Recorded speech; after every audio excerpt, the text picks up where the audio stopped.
संभाजीनगरच्या विद्यार्थी बाल सुधारगृहामध्ये मुलींचा छळ केला जात असल्याची बातमी झी24 तासनं दाखवली होती। बाल सुधारगृहातील मुलींना मारहाण केली जात असल्याचं भीषण वास्तव आम्ही मांडलं होतं।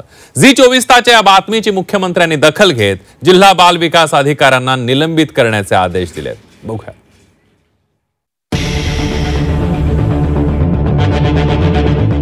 झी24 तासचा इम्पॅक्ट, बाल सुधारगृहाला दणका। झी24 तासच्या बातमीची अधिवेशनात दखल। जिल्हा बाल विकास अधिकाऱ्यांना निलंबित करण्याचे मुख्यमंत्र्यांचे आदेश। छत्रपती संभाजीनगरच्या विद्यार्थी बाल सुधारगृहात मुलींचा छळ केला जातोय, मुलींना मारहाण केली जाते आहे, हे सगळं भीषण वास्तव झी24 तासनं मांडलं होतं। संभाजीनगरच्या बालगृहातील 9 अल्पवयीन मुलींनी पळ काढलेला होता। त्या मुली बाल सुधारगृहातून नेमक्या का पळाल्या, नेमकं काय घडलं हे शोधण्याचा प्रयत्न केल्यावर धक्कादायक बाबी पुढे आल्यात। झी24 तासच्या बातमीची पावसाळी अधिवेशनात दखल घेण्यात आली। ज्ञानदीप बाल सुधारगृह छळ प्रकरणी बाल विकास अधिकाऱ्यांना निलंबित करण्याचे आदेश मुख्यमंत्री देवेंद्र फडणवीसांनी दिले।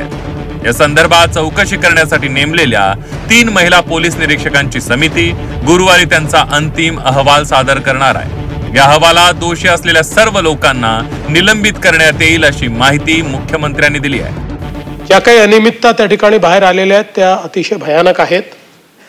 त्यामुळे निश्चितपणे जी काही सभागृहाची मागणी आहे त्याप्रमाणे जिल्हा बाल विकास अधिकारी यांना तात्काळ सस्पेंड करण्यात येईल। या संदर्भात जे काही तिथे चौकशी केली 3 वरिष्ठ पोलीस निरीक्षकांची कमिटी, महिला पोलीस निरीक्षकांची कमिटी तयार केली होती।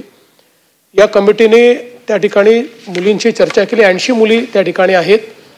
ही चर्चा केल्यानंतर पहिल्यांदा मुली बोलायला तयार नव्हत्या, पण हळूहळू त्या बोलतायत।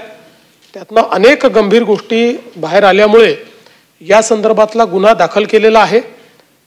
अधीक्षक आणि बाकी सगळ्यांवर गुन्हा दाखल केलेला आहे, त्यांची चौकशी आपण चालू केलेली आहे।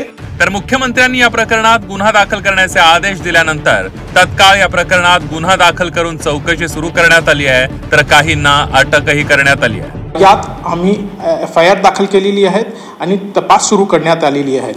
यात टोटल आम्ही 4 लोकांना आरोपी केलेले आहेत, जे विद्यादीप बालगृहाचे स्टाफ, नर्स आणि केअरटेकर आहेत।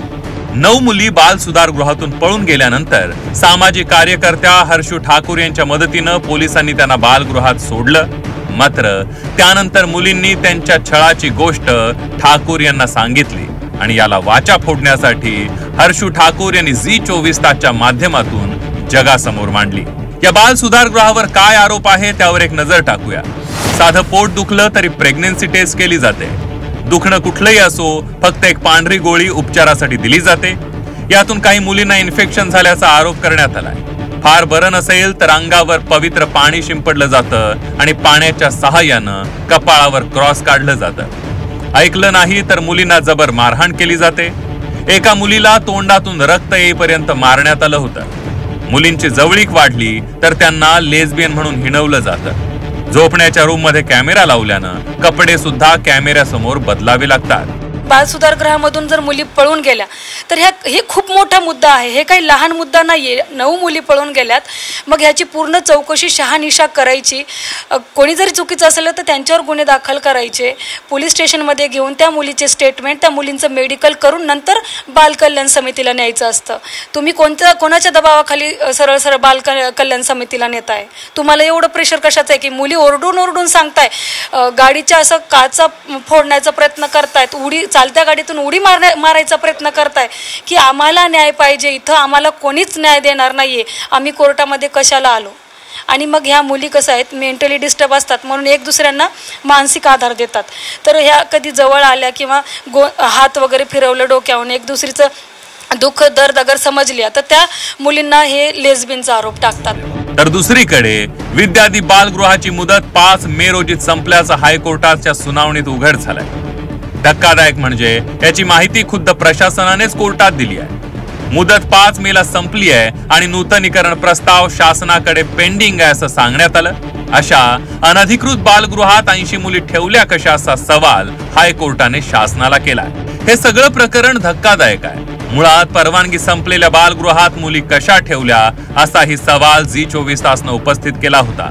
अखेर सरकारने याची दखल घेत कारवाईचा बडगा उगारलाय. आता या प्रकरणाची सखोल चौकशी होऊन दोषी असलेल्या सर्वांवर कारवाई होणं गरजेचं आहे. विशाल करोळे, झी 24 तास, छत्रपती संभाजीनगर.